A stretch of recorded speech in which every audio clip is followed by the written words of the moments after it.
Hi everyone, I'm way too scared to say the word that I'm going to talk about today because you might push stop because it's a horrible word and it put me off for years, but let me tell you, this thing can change your teaching life and I'm going to show you how to do this thing really simply. Stay tuned.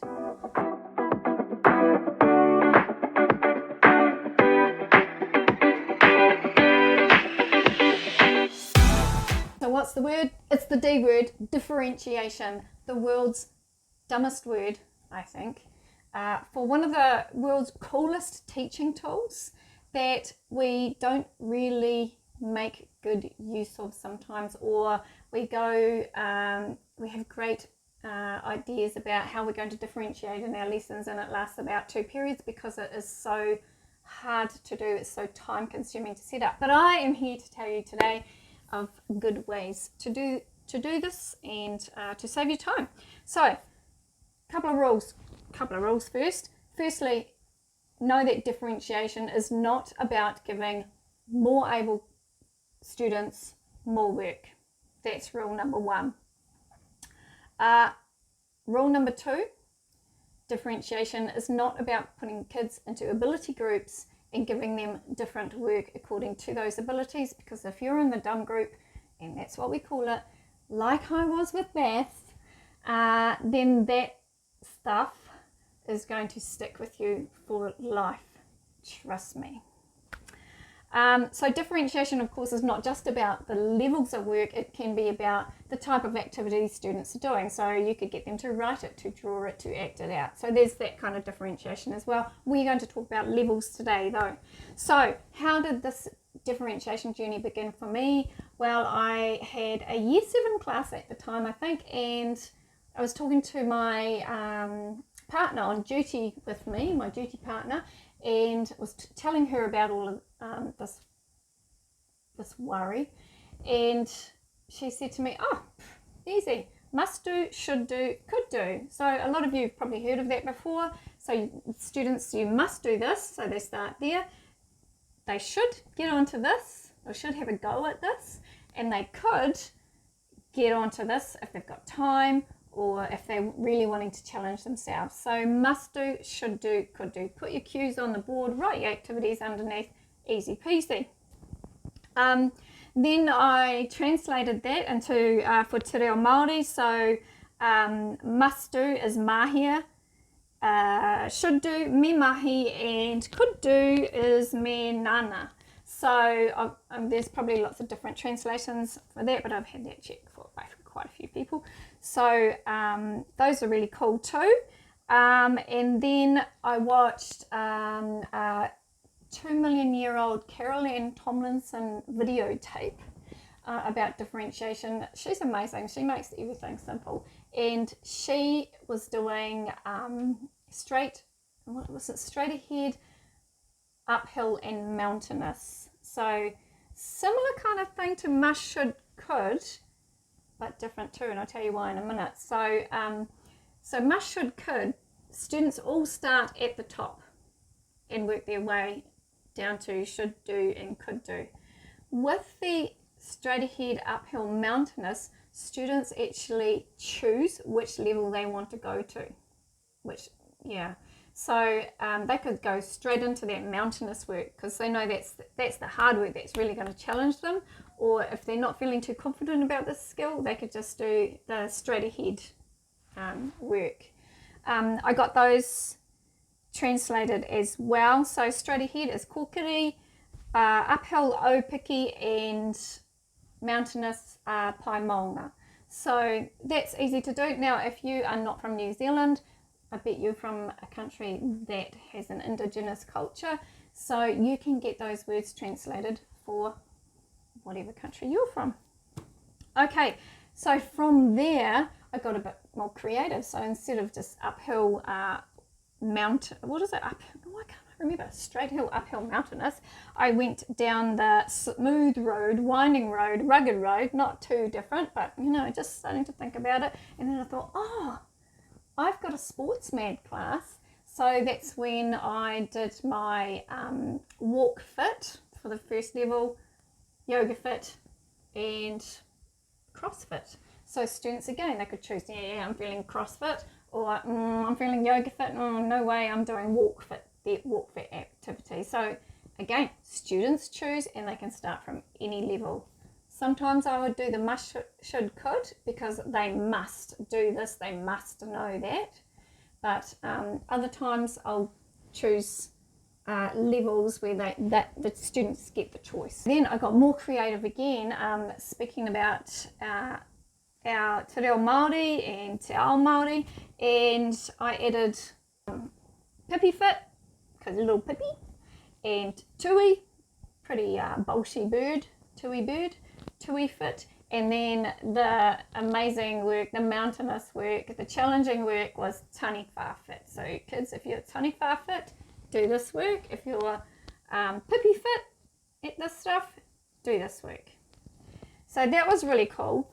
Then Matariki came along, and I thought, what can I do with that? So we've got the star cluster, and then the galaxy. So the star is Whetū, and then the star cluster is Matariki, and then the galaxy is Ikarangi. So I had cues on my board for that as well. So once you've got your labels created like this, you can actually just transfer them into worksheets, and I'll put one up on screen soon, here somewhere, and I have those worksheets all set up. Now this was particularly for a Year 10 class that were just all over the place, and so I'd have my worksheets, and they would come in and they would choose the one they wanted. So if I had my template all set up, then it was nice and easy to deal with. Let's create some. I'm going to show you how to do this in PowerPoint. I don't ever like to give, but you and I were made for this. Okay, so here we are. I've opened up a new PowerPoint document, and you get this, right, with these ugly, stupid things on that everyone feels limited by. You can get rid of those, right? And if you want to insert text, just go up to text box. Oh, yours will be. I've got this all set up, so it's easy to do, easy to get to. But for you, it might be insert, and then here we go, text box. Okay, so this little sucker here, and then you can start typing, right? Let's get rid of that. This means that you can put text and pictures anywhere, right? But you want to know how to create a document or something that's printable, that's not like PowerPoint presentation slides, those little thumbnails that you can get. So let's resize your presentation. So first you go to Design, your Design tab up here at the top here, and you go to Slide Size. Now the first thing you need to do is reframe. So slide size is page size, right? So what you've got presets here, so you can just drop down here and you can go to A4 paper, 210 by 297. All right, and then you can just change it to portrait or landscape, however you want it. So I'm going to want it landscape because I want to make, I just do ensure fit there. I don't actually know what it means, but I just do ensure fit. So yeah, I'm going to create an A4 landscaped page. So now I want to put in my little text box, and this says must do. Sorry, my thingy's over here, my keyboard's over to the right, and then I can just double click on that. Let's get rid of ugly Calibri. Let's do this fancy pants thing, make it massive, because these are cues for the board, right? So they've got to be pretty, oh my God, that's weird. Excuse my blasphemy. Why is there a gap there? That's weird. What a dumb font. Don't choose that font. Okay, so must do, and then Control C, Control V, should do, Control V, and then could do. Ta-da! Now, if you want to border around those, easy peasy, we've got you covered. So shape format up the top here. And then, oh, look at this, shape fill or shape outline. We just want a border. Let's do a black border. Shape fill. Let's fill it like this. Could do. Okay, so you can make it centered if you want. All right, so now the point is that you can put this anywhere. Not only that, you can also put pictures in. So insert for you guys. Again, I've got my little ribbon here set up. You can do that too. Insert a picture, list device. Oh my goodness, what are we going to see? Oh, here's my daughter pretending to be Superman. No, let's do this light bulb. Which has nothing to do with what we're doing. That I've obviously taken from somewhere. Okay. So this is actually a dumb graphic because it's got your background behind it, but if you are using Canva, you can download your image, and when you do go to download it, click transparent background, and it won't have that. You'll just have a lovely clear picture that you can put anywhere. Okay, so we can just put our outlines on these as well, and then move them around, and obviously I'll make them pretty later on.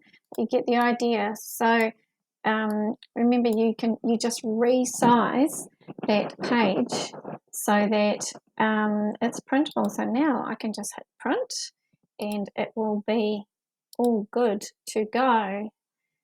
All right, so that's what it's going to look like on an A4 page.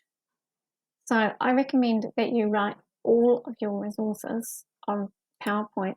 You could do it on Google Slides if you want, but I find Google Slides is a bit more. So PowerPoint all the way. Do your must, should, could, or your puffy fit, tui fit, tony far fit, or whatever theme you want, and enjoy. I'll shut up now. I talk too long. So you've got your whiteboard cues, these kind of ones, and your must, should, could. Remember, they're two different things. Must, should, could, they all start at must. The other ones, they choose their own level. So you've got those all sorted. You've got your worksheets all sorted, your templates, so you can use these anytime. But what kind of activities do you put underneath each level? And that is the next thing that I had to learn. So, you know, with the reading, you read on the lines, between the lines, beyond and behind the lines. There's your levels, right? So you must do the reading on the lines work. You should do the reading between the lines. You could do reading beyond, behind the lines. Okay, so I that's what I think when I was writing my activities on the board or on a worksheet. So, okay, what's some on the lines activities that I can do? Right, what's the between the lines question that the should do's could do, and so on. So that's a good way of differentiating. Another one is you can resort to your Bloom's taxonomy. So your first level, your easiest level, so your Piffy Fit kids might just be doing finding and or describing or retelling, and then your Tui Fit,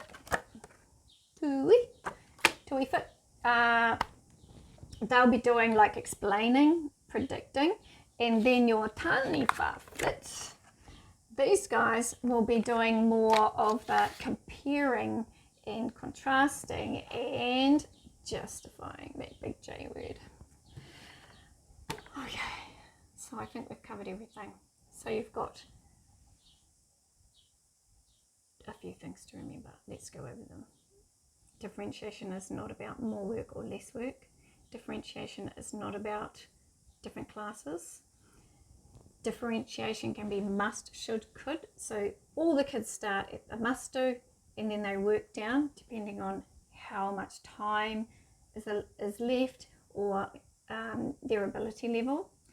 Or you can do the walk fit, yoga fit, CrossFit, Pippy Fit, Tui Fit, Taniwha Fit kind of thing, where kids can choose their own level of work, so they go to that pile.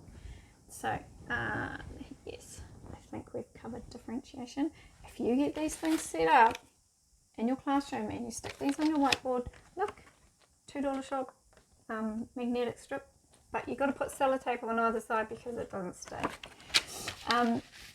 If you get that set up, honestly, your life is going to be so much easier, and differentiation is not going to be a dirty word in your classroom, in your resource room. Enjoy.